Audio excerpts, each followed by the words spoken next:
आप वार्ड सदस्यों के प्रशिक्षण के आज छठे दिन मैं आपको बताऊंगा कि वार्ड सदस्यों के अधिकार क्या क्या है, उनकी शक्तियां कौन कौन सी है और उनको कौन कौन से कार्य करने हैं। तो अभी हम आपको बताएंगे कि आपके कौन कौन से अधिकार हैं। पंचायती राज निर्वाचन नियमावली में समय समय पर संशोधन करके बिहार सरकार ने वार्ड क्रियान्वयन एवं प्रबंधन समिति को और अधिक शक्तिशाली बना दिया है। साथ ही उन्हें कई नए तरह के अधिकार भी सौंपे हैं। क्योंकि वार्ड सदस्य होने के नाते आप वार्ड क्रियान्वयन सह प्रबंधन समिति के पदेन अध्यक्ष होते हैं। अतः इस समिति को सरकार द्वारा जो भी अधिकार और शक्तियां सौंपी गई है, उन सभी कार्यों और शक्तियों, सभी अधिकारों का उपभोग भी आप ही को करना है और आप ही को सारे कार्य संपन्न कराने हैं। सरकार ने आपको मुख्य रूप से 4 प्रकार के कार्य सौंपे हैं। ये कार्य नहीं कहेंगे हम, उनको अधिकार और शक्तियां कहेंगे। आपको शक्ति दी गई है, 4 प्रकार की शक्तियां हैं, वही अधिकार के रूप में परिणत हो जाता है। ये शक्तियां हैं आपको प्रशासनिक अधिकार, वित्तीय अधिकार, अनुश्रवण का अधिकार और महाभियोग का अधिकार। तो पहला है प्रशासनिक अधिकार। क्योंकि आप पदेन अध्यक्ष हैं अपने वार्ड क्रियान्वयन सह प्रबंधन समिति के, इसलिए इस समिति की बैठक को बुलाना एवं जो भी कार्य कराना है उसका अनुमोदन कराना, वार्ड सभा की बैठक बुलाना, बैठक की अध्यक्षता करना, अपने वार्ड क्षेत्र में किए जाने वाले कार्य का प्रस्ताव वार्ड सभा में पारित कराना, अपने वार्ड का सर्वेक्षण करना, प्राक्कलन तैयार करवाना, वार्ड का बजट बनवाना और प्रत्येक वर्ष वार्ड सभा में पारित करवाना, खाता का संचालन करना और उनका अंकेक्षण कराना वार्ड सदस्य के प्रशासनिक अधिकार हैं। अर्थात ये सब आपके अधिकार हैं। इसके अलावा समय समय पर राज्य सरकार पंचायती राज अधिनियम में संशोधन करके आप वार्ड सदस्यों को हमेशा नए नए प्रकार के अधिकार सौंपती रहती है। मुख्यमंत्री 7 निश्चय योजना आप लोगों के यहाँ संचालित हो रहा होगा। देखे होंगे कि नल जल का कार्य काफी प्रगति पर है, पूरी तरह से संपन्न तो नहीं हो पाया है, लेकिन अब लगभग 80% कार्य संपन्न हो चुका है, परंतु पूर्ण रूपेण संपन्न नहीं हुआ है। कहीं कहीं पाइप लीकेज की समस्या है, कहीं कहीं नल टूटा हुआ है, कहीं कहीं टावर भी नहीं बन पाया है, कहीं कहीं तो पैसे सारे निकाल लिए गए हैं और सिर्फ बोरिंग गाड़ कर छोड़ दिया गया है। तो ये बहुत सारी समस्याएं हैं। आप नए वार्ड सदस्य होंगे तो आपको इन सारी समस्याओं का समाधान करना पड़ेगा और साथ साथ इनसे रूबरू भी होना पड़ेगा। ये समस्याएं कुछ समय तक तो आपको परेशान करेंगी। मुख्यमंत्री 7 निश्चय योजना के अंतर्गत बिहार सरकार ने आपको नल जल का कार्य संपन्न कराने का अधिकार और उनके देख रेख करने का अधिकार भी आप ही को सौंपा है।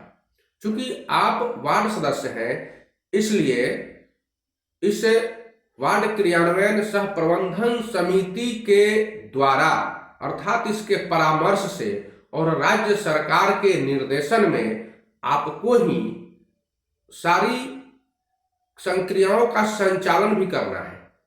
पानी आप ही को देना है, आप ही अनुरक्षक के रूप में बहाल होंगे।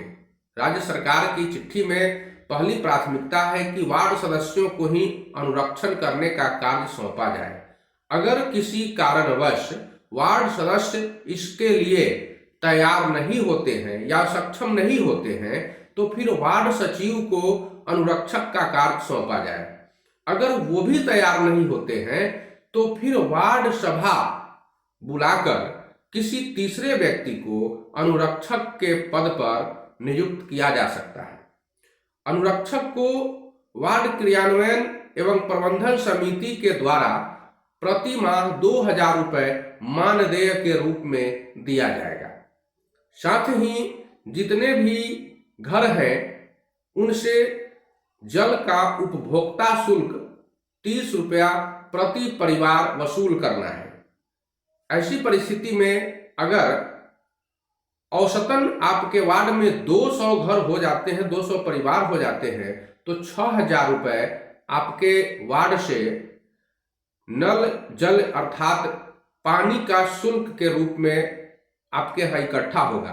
जिसका आधा भाग अनुरक्षक को देना है और आधा मरम्मत के लिए कोष में जमा रखना है।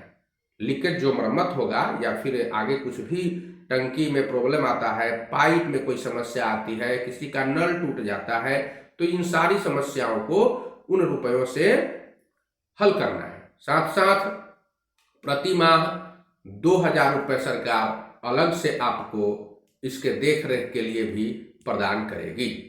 तो इसके अलावा भी आपको नली गली योजना, नली गली पक्कीकरण योजना, तो आपके वार्ड क्षेत्र में बहुत सारे सड़क होंगे जिसमें नालियां नहीं बनी होंगी, तो सड़कों के दोनों तरफ नालियां बनानी है और उन नालियों को इस तरह बनाना है कि उसका पानी बाहर निकल जाए, अर्थात आपको अंत से शुरू करना है। कभी भी बीच से या प्रारंभ से नाली को नहीं बनावे, अन्यथा पैसा भी बर्बाद चला जाएगा और किसी को कोई लाभ नहीं होगा।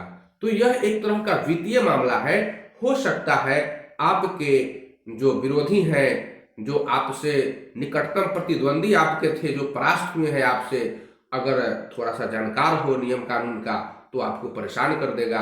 वो बार बार कंप्लेन करेगा कि आपने इस पैसे का दुरुपयोग किया है, इससे कोई फायदा नहीं है जनता को, ये जनहित की बात ही नहीं है, रुपया का दुरुपयोग होगा, तो फिर आप पर यह समस्या भारी पड़ जाएगी। ऐसी परिस्थिति में आप प्रयास करें कि नाली जो बनाना है वह सड़क के अंतिम छोर से, जहां पानी निकासी की व्यवस्था हो, जल निकासी की व्यवस्था हो, कहीं न कहीं उसका एंड पॉइंट होना चाहिए किसी भी नदी में या फिर किसी नाला में, जहां से पानी बाहर निकल जाए, तो वहां पर उसको ले जाकर जोड़ देना है।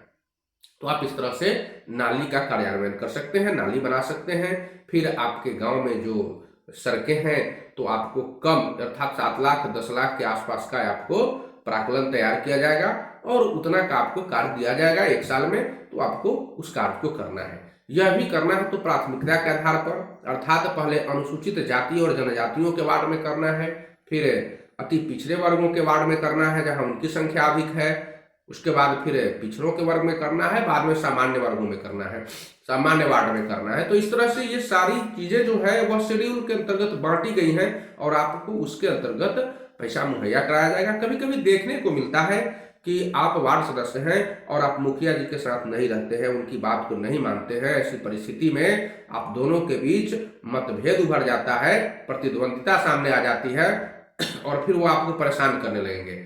आपके खाते में वो रुपया डालेंगे ही नहीं, तो आप फिर काम नहीं करा पाएंगे। जीतने के बाद भी आप 5 सालों तक परेशान रहेंगे। इसलिए आपको भी कुछ नियम और कानून जानने की जरूरत है। आप चाहेंगे तो उनसे पैसा ले सकते हैं और आपके पास इतना अधिकार है, लेकिन आपको इनको जानना पड़ेगा, इन अधिकारों को जानना पड़ेगा। तो ये अधिकार हम बाद में बताएंगे आपको आगे चलकर कि अगर मुखिया जी पैसा नहीं दे रहे हैं तो किस प्रकार से देंगे और हम कैसे उनसे पैसा ले सकते हैं, ये तरीका आपको मैं बताऊंगा। आगे दूसरा अधिकार आपको वित्तीय अधिकार मिला हुआ है, रुपया खर्च करने का अधिकार। तो जब आपको काम सरकार ने सौंपा है, ये गली और नाली योजना, सड़कों के पक्कीकरण की योजना और नल जल योजना, तो इन योजनाओं में जो भी खर्च होगा, इन खर्चों को करने के लिए भी तो आपको पैसा मिलेगा।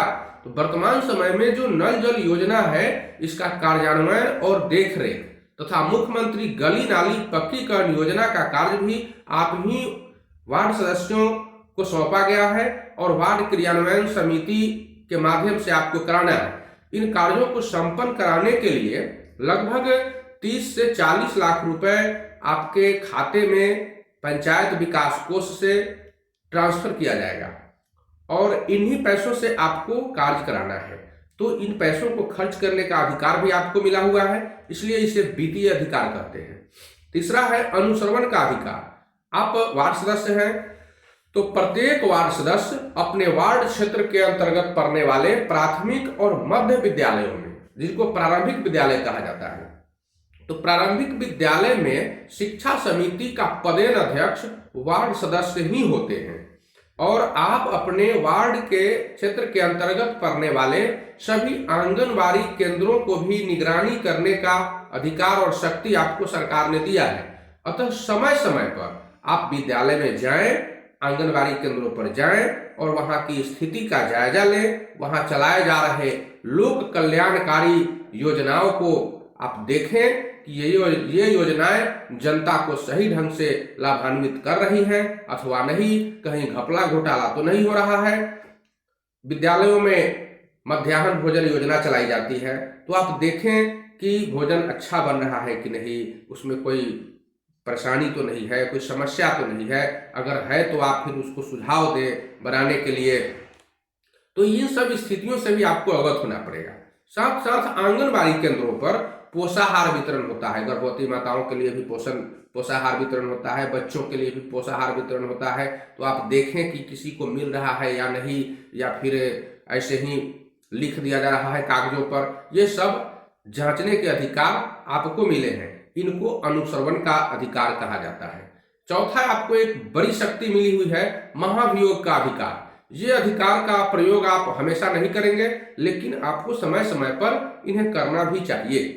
यदि आपका वार्ड सचिव मनमानी कर रहा है, आपके साथ अच्छी उसकी केमिस्ट्री नहीं बैठ रही है और किसी योजना में खर्च करने के लिए वह आपको चेक नहीं काट रहा है, चेक पर हस्ताक्षर नहीं कर रहा है, इनकार कर रहा है, या फिर आनाकानी कर रहा है, या फिर कुछ पैसा मांग रहा है, सौदेबाजी कर रहा है आपके साथ है, तो आप क्या कर सकते हैं कि आप इस समय महाभियोग के अधिकार का उपयोग करेंगे।